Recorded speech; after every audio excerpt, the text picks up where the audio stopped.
अस्सलाम वालेकुम, क्या खैरियत है। आप सबका स्वागत है मेरा चैनल RS इस्लामिक बातें में। आज हम बात करेंगे हज़रत इब्राहीम अलैहिस्सलाम और उनके कौम बुत परस्त और सितारा परस्त के बारे में। हमने अपनी पहली वीडियो में हज़रत इब्राहीम अलैहिस्सलाम का वाक़या और हज़रत इब्राहीम अलैहिस्सलाम की अज़मत के बारे में बयान किया है। अगर आपने वो वीडियो नहीं देखा है तो लाजमी एक बार वीडियो देख ले और हमारे चैनल को सब्सक्राइब करना ना भूलें। आज हम बात करेंगे हज़रत इब्राहीम अलैहिस्सलाम और उनके कौम बुत परस्त और सितारा परस्त भी थी। हज़रत इब्राहीम अलैहिस्सलाम एक मर्तबा अपने कौम से मुखातिब होकर कहा, हमारा और तुम्हारा रब वही है जिसने आसमान और ज़मीन को पैदा किया। एक कौम तुम अपने हाथों से बनाई हुई बुत को पूज रहे हो, सो ना तो इनमें ये ताकत है, ना ये नुकसान पहुँचाई, ना कोई तुम पे फ़ायदा पहुंचा सकती है। कौम ने कहा, हम अपने बाप दादा के रास्ते पर चल रहे हैं, हमने उनको भी इसी तरह करते हुए देखा है। हज़रत इब्राहीम अलैहिस्सलाम बोले, रब वही है जिसने मुझको और तुम सबको पैदा किया, वही रहनुमाई है, वही मुझको खिलाता है पिलाता है, जब मैं बीमार होता हूँ तो वही शिफा देता है, वही रोजी रोटी देता है। आप पर एक दौर ऐसा भी गुजरा जो सरासर आजमाइश था। आपने खुद भी अपने अक्ल बहम से काम लिया।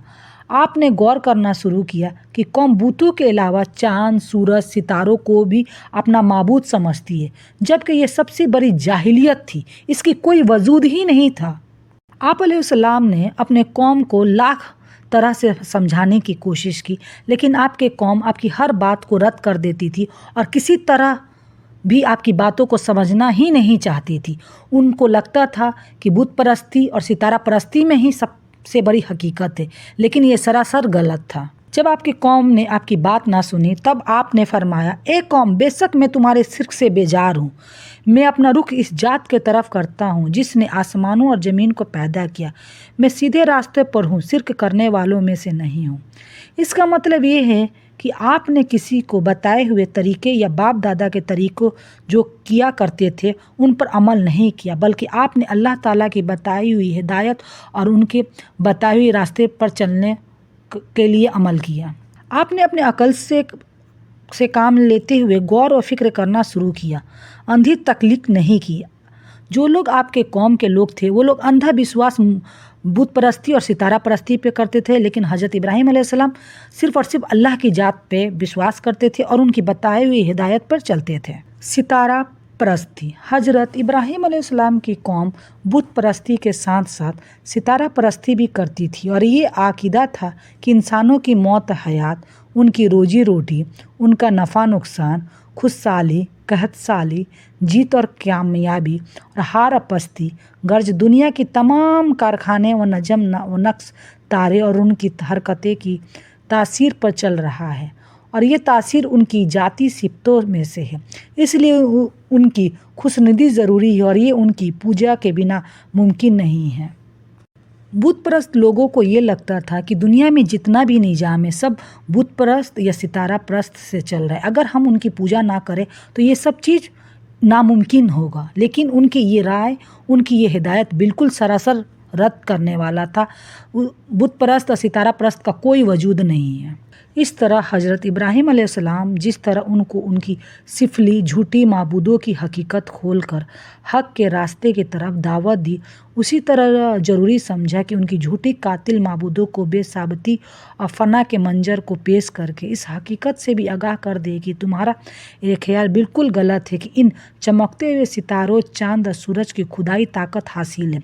हरगिज़ नहीं, ये बेकार का ख्याल है और बातिल आकीदा है। मगर ये बातिल परस्त जबकि अपने खुद से गरे हुए बूतों से इतने डरे थे कि उनके बुरा कहने वालों के लिए हर वक्त ये सोचते थे कि उनके गजल में आकर तबाह व बर्बाद हो जाएगा। हज़रत इब्राहीम अलैहिस्सलाम जब अपने कौम को समझाते थे और उनको बुत परस्त और सितारा परस्त के बारे में बताते थे तो उन लोगों को ऐसा लगता था कि ये जो सितारा परस्त और बुत परस्त के बारे में गलत बात करें, कहीं ये निस्व नाबूद ना हो जाए, कहीं इसके साथ कोई आफत ना आ जाए। इस डर से वो लोग बुत परस्त और सितारा परस्त में मगन रहा करते। तो ऐसी तौहात परिस्तों के दिलों में बुलंद सितारों को पूजा के खिलाफ जज्बा पैदा करना कुछ आसान काम ना था। इसलिए हज़रत इब्राहीम अलैहिस्सलाम ने उनके दिमाग के मुनासिब एक अजीब और दिलचस्प तरीका बयान का अख्तियार किया। हज़रत इब्राहीम अलैहिस्सलाम ने एक दिलचस्प तरीका अपनाया तारों भरी रात थी, एक सितारा खूब रोशन था। हज़रत इब्राहीम अलैहिस्सलाम अपने उसको देखकर फरमाया, मेरा रब ये है।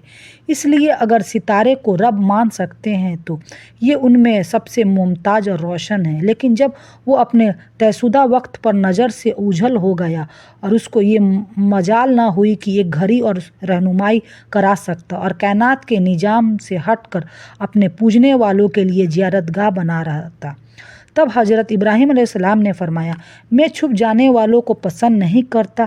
यानी जिस चीज़ पर मुझसे भी ज़्यादा तबलीगी का असर पड़ता हो और वो जल्द जल्द इन असरात को कबूल कर लेता हो, वो मेरा माबूद क्यों हो सकता है। फिर निगाह उठाई तो देखा कि चांद आब व ताप के साथ सामने मौजूद है। उसको देखकर फरमाया, मेरा रब ये है, इसलिए ये खूब रोशन है और अपनी ठंडी रोशनी से सारी दुनिया को नूर का घर बनाए हुए है। बस अगर तारों को रब बनाना ही है तो ऐसी क्यों ना बनाया जाए, क्योंकि यही इसका ज़्यादा हकदार नज़र आता है। फिर जब सुबह का वक्त होने लगा तो चांद के भी हल्के पड़ जाने और छुप जाने का वक्त आ पहुंचा। जितना ही सूरज के उगने का वक्त होता गया, चांद का जिस्म देखने वालों की नज़रों से उछल होने लगा।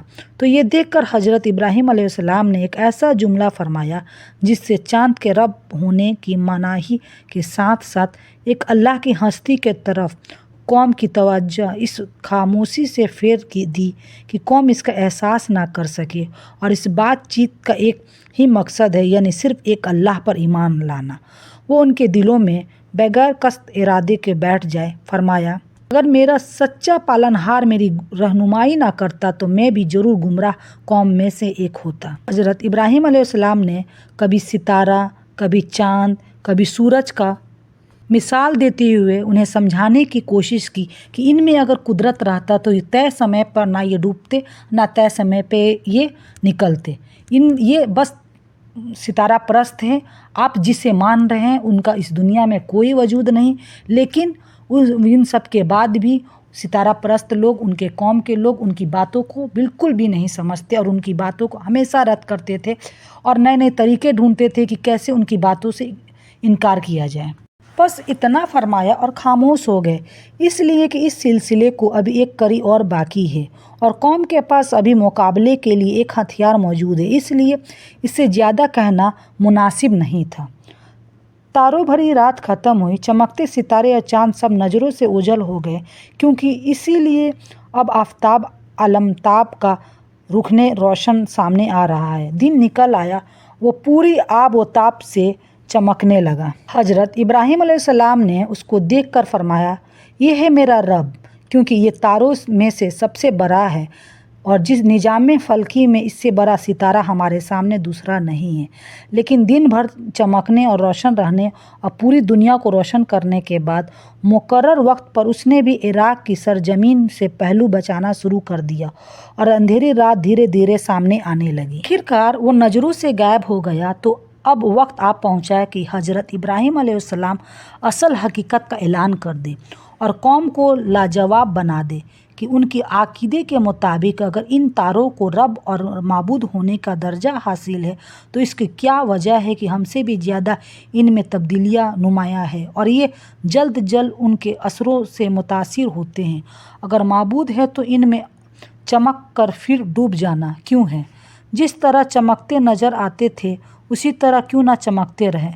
छोटी सितारों की रोशनी को चाँद ने क्यों मात कर दी और चाँद को चमकते रुख को आफताब के नूर ने किस लिए बेनूर कर दिया। बस एक कौम में इन शिर्क भरे आकीदों से भरी हूँ और शिर्क की ज़िंदगी से बेजार। बेशक मैंने अपना रुख सिर्फ उसी एक अल्लाह की ओर कर लिया है जो आसमानों और ज़मीनों का पैदा करने वाला है। मैं हनीफ एक अल्लाह की हिदायत के लिए यकस हूँ और मैं मशरिक शिर्क करने वालों से नहीं हूँ। अब कौम समझी कि ये क्या हुआ। हज़रत इब्राहीम अलैहिस्सलाम ने हमारे तमाम हथियार बेकार और हमारी तमाम दलीलें पामाल करके रख दी। अब हम इब्राहीम की इस मजबूत और खुली दलील को किस तरह रद्द करें और उसकी रोशनी दलील का क्या जवाब है। वो इसके लिए बिल्कुल बेबस और पस्त थे। जब कोई बस ना चला तो कायल होने और हक़ की आवाज़ को कबूल कर लेने की बजाय हज़रत इब्राहीम अलैहिस्सलाम से झगड़ने लगे और अपनी झूठी माबूदों से डराने लगे कि वो तेरी तौहीन को तुझसे ज़रूर बदला लेगा और तुझको इसी सज़ा भुगतनी पड़ेगी। इब्राहीम अलैहिस्सलाम को समझाने के बाद भी उनके दिलों में बुत परस्ती और सितारा परस्ती का जड़ इस तरह जमा हुआ था कि उल्टा उन्होंने हज़रत इब्राहीम अलैहिस्सलाम को ही डराना शुरू कर दिया और वो खुद अपने अमाल से बाज ना आए। हज़रत इब्राहीम अलैहिस्सलाम ने फरमाया, क्या तुम मुझसे झगड़ते हो और अपने बूतों से मुझको डराते हो? हालांकि अल्लाह ने मुझको सही रास्ता दिखा दिया है और तुम्हारे पास गुमराही के सिवा कुछ नहीं है। मुझे तुम्हारी बूतों की कतई कोई परवाह नहीं। जो कुछ मेरा रब चाहेगा वही होगा। तुम्हारे बुत कुछ नहीं कर सकते। क्या तुमको इन बातों से कोई नसीहत हासिल नहीं होती? तुमको तो अल्लाह की नाफरमानी करने और उसकी साथ बूतों के शरीक ठहराने से भी कोई डर नहीं होता, जिसके लिए तुम्हारे पास एक दलील भी नहीं है। और मुझसे ये उम्मीद रखते हैं कि एक अल्लाह का मानने वाला और दुनिया को अमन का जिम्मेदार होकर मैं तुम्हारे बूतों से डर जाऊंगा। काश कि तुम समझते कि फसादी कौन है और कौन है सुलह पसंद और अमन पसंद। हज़रत इब्राहीम अलैहिस्सलाम ने फरमाया, सही अमन की ज़िंदगी उन्हीं को हासिल है जो एक अल्लाह पर ईमान रखता हो और शिर्क से बेजार रहता हो, और वही रास्ते पर बहरहाल अल्लाह की ये शानदार हुज्जत थी जो उसने हज़रत इब्राहीम अलैहिस्सलाम की ज़ुबान से बुत परस्ती के ख़िलाफ़ हिदायत और तबलीग के बाद कवाकिब परस्ती, तारा परस्ती के रद्द में जाहिर फरमाई और उनकी कौम के मुकाबले में उनको रोशन और खुली दलीलों से सरबुलंदी अता फरमाई। हज़रत इब्राहीम अलैहिस्सलाम बहुत तरह की दलील पेश की हैं, बहुत तरह की मिसाल पेश की हैं, लेकिन गर्ज इन तमाम रोशन और खुली दलीलों के बाद भी जब कौम ने इस्लाम की दावत कबूल ना की और बुत परस्ती और काबा की परस्ती में उसी तरह पड़े रहे, तो हज़रत इब्राहीम अलैहिस्सलाम ने एक दिन जमहूर के सामने जंग का ऐलान कर दिया कि मैं तुम्हारे बुतों के बारे में एक ऐसी चाल चलूँगा जो तुम्हें को जीत करके ही छोड़ेगा। इस मामले से मुताल्लिक असल सूरत हाल ये है कि जब इब्राहीम अलैहिस्सलाम ने आजार और कौम के लोगों को हर तरह बुत परस्ती के ऐबों को जाहिर करके उससे बाज रहने की कोशिश कर ली और हर किस्म की नसीहतों के ज़रिए उनको ये बताने की ताकत लगा दी कि बुत ना नफ़ा पहुंचा सकती है ना नुकसान पहुंचा सकती है, बुत परस्ती का कोई वजूद नहीं है, और ये कि तुम्हारे कहनियों और पेशवाओं ने उनके बारे में तुम्हारी अक्लों पर खौफ बैठा दिया है। अगर उनके इनकारी हो जाओ तो ये गजबनाक होकर तुमको तबाह कर डालेंगे। ये तो अपनी हाई हुई मुसीबत पर भी नहीं टाल सकते। हज़रत इब्राहीम अलैहिस्सलाम ने अपने कौम को समझाने की कोशिश की कि अगर तुम बुत परस्ती, सितारा परस्ती करना छोड़ दो तो वो तुम्हारा साथ कुछ भी नहीं कर सकता, क्योंकि उन पे जो मुसीबत आई हुई है वो मुसीबत भी वो टाल नहीं सकते, तो तुम पर कोई भी मुसीबत कैसे वो नाजिल कर सकते हैं। अल्लाह ताला के हिदायत को मानो और उनकी बताई हुई रास्ते पर चलो। मगर अजार और कौम के दिलों पर मुतल्लक असर ना हुआ और वो अपने देवताओं की खुदाई ताकत की अकीदे से किसी तरह बाज न आए, बल्कि काहिनियों और सरदारों ने उनको और ज़्यादा पक्का कर दिया और हज़रत इब्राहीम अलैहिस्सलाम की नसीहत पर कान धरने से सख्ती के साथ रोक दिया। तब हज़रत इब्राहीम ने सोचा कि मुझको रुश्द व हिदायत का ऐसा पहलू इख्तियार करना चाहिए जिससे लोग ये देख ले कि वाकई हमारे देवता सिर्फ लकड़ियों और पत्थरों की मूर्तियाँ हैं, जो गूंगी भी है, बहरी भी है और अंधी भी है, और दिलों में ये यकीन बैठ जाए कि जब तक उनके बारे में हमारे काहिनी और सरदारों ने जो कुछ भी कहा था वो बिल्कुल गलत है और बेअसर पैर की बात है और इब्राहीम ही की बात सच्ची है। अगर ऐसी शक्ल बन गई तो फिर मेरे लिए हक़ की तबलीगी के लिए आसान राह निकल जाएगी। ये सोचकर उन्होंने अमल का एक निज़ाम तैयार किया जिसको किसी पर जाहिर नहीं होने दिया, और उसकी शुरुआत इस तरह की कि बातों बातों में अपने कौम के लोगों से ये कह गुजरे कि मैं तुम्हारे बूतों के साथ एक खुफिया चाल चलूँगा। आज तक के लिए हमारी वीडियो में इतना ही। अगर हमारे वीडियो आप सबको पसंद आए तो ज़रूर सब्सक्राइब कर दें और लाइक करना ना भूलें।